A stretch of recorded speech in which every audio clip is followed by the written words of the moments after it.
Hey guys, and welcome back to Big E Restorations. Today we have a problem. We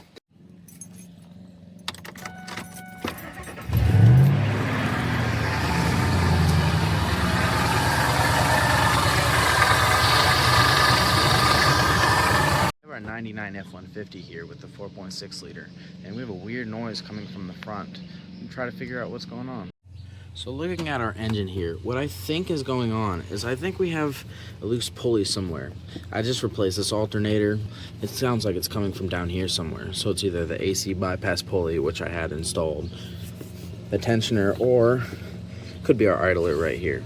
I'm assuming it's the idler because the idler has a little bit of left and right slack going on. So let's take the belt off and find out. Clear down there we have our belt tensioner. It's not super hard to get to. It's just very annoying, especially with one person. But look at that. Looks like I latched on right away. So the hardest part is we have this air intake in the way, and I really don't want to take that out.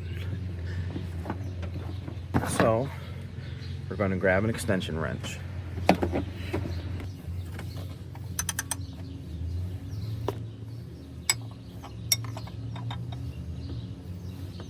As you can see, we have our ratchet on the tensioner right there with our extension wrench on the top. Let's get this belt off. All we have to do is push it forward, slide our belt right off. And just like that, we have our belt right off. Let's dig in here and investigate while we have the belt off to see if it's a belt related issue. The alternator is brand new, so I don't expect that to be the culprit. Let's try our idler. You hear that? Sounds like our bearing in our idler is shot. Probably a factory idler. That shouldn't be too bad to replace. Order the part and get into it. Our parts arrived, guys. Let's open it up.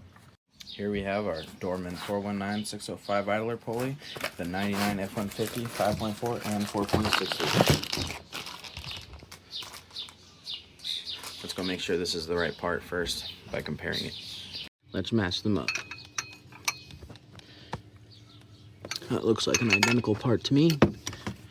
Now let's get it installed.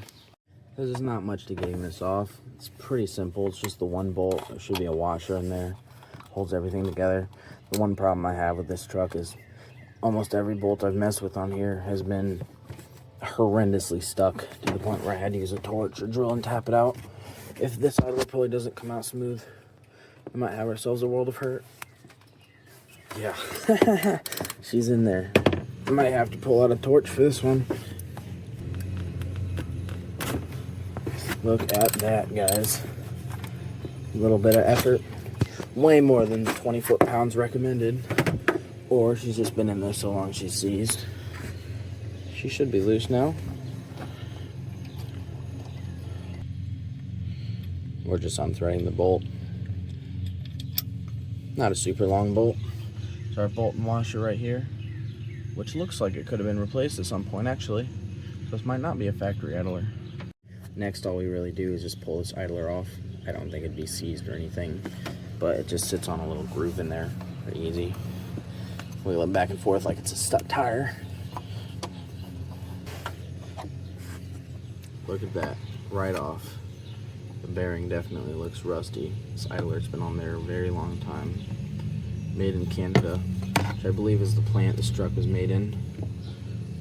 Could have been a US made truck, but I'm pretty sure some are made in Canada. Don't quote me on that. Just one last compare real quick, make sure they're the same part. They look identical. I don't think we're gonna have an issue here.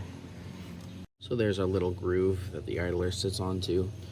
You just set it back on, snug up the bolt, and torque it to 15 to 22 foot-pounds, somewhere around there. Or just one Ogadoga should be all right.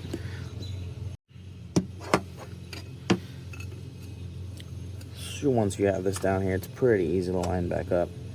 You just set it into place. I might not want to go all the way on there, but a little bit of wiggling should persuade her to sit nice and clean. Then you take your bolt you just pulled out,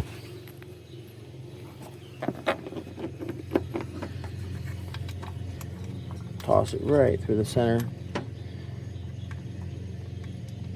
and snug her down. It's kind of hard to see what I'm doing when my hand's in the way, but she she's pretty much snug down. So once you have that snug down, grab at your trusty torque wrench. Then you set it to, it's 15 to 22, so we'll just put it at 20 foot-pounds. 20 foot-pounds, tighten her down. And now all you have to do is line that up. A second hand definitely helps. This bolt's also very rusty, so it could be replaced, but we're not going to go through all that. All we needed to do is snug it down.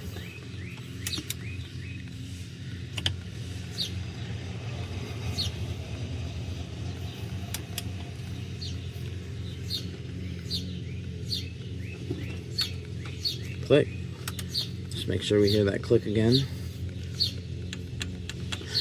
And that is 20 foot-pounds. Now there's one step left to go. Installing the belt. This is gonna suck a lot. Obviously the same steps as before. Just get your ratchet on the tensioner or your breaker bar, which I do not have access to. You'll grab that belt and slip it right over the alternator. Easiest way to do it on these 4.6s. So we're almost there. I got the belt 3/4 of the way onto the pulley, so we just have to push it a little farther. All right, there we go. Now all we have to do is get our tools back. And now pray it runs. I don't think I messed anything up. Everything feels tight. And if something is wrong, the belt should hopefully jump back into place. But we'll see. Will she blow or will she go?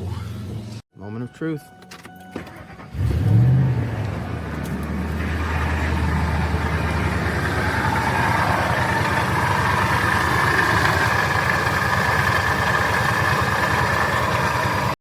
And as you guys saw, it still rattles really bad, but at least we got that idler taken care of. So I hear it on the left side of my engine. So I'm thinking it's either the tensioner, or I mentioned I have an AC bypass pulley, if I mentioned it. And it could be any of those two things. If it's the AC bypass pulley, that's really gonna suck, because that is a $40, $50 part. And the tensioner is also a $40, $50 part. As I definitely should have done, I should have checked all of my pulleys. So now let's get this belt off again. I don't have time to take the belt off today, unfortunately, but I also don't have the money to buy the other two potential culprits, and the sun's going down soon, and I really don't want to be out all night working on this. I've already spent thousands of hours on this truck, and I hate it. I hate this truck so much, but it's the only reliable vehicle I have at the moment, so. And hopefully soon we can get into some push mower or lawnmower repair videos as well, just to mix it up a little bit.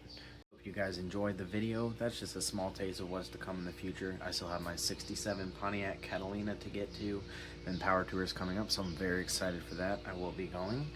And also, the 99 F-150 is bound to have 1,000 more problems, so of course I will record as much as I possibly can until I get frustrated and inevitably sell the truck. Please like, comment, subscribe, and turn notifications on. Thanks for watching.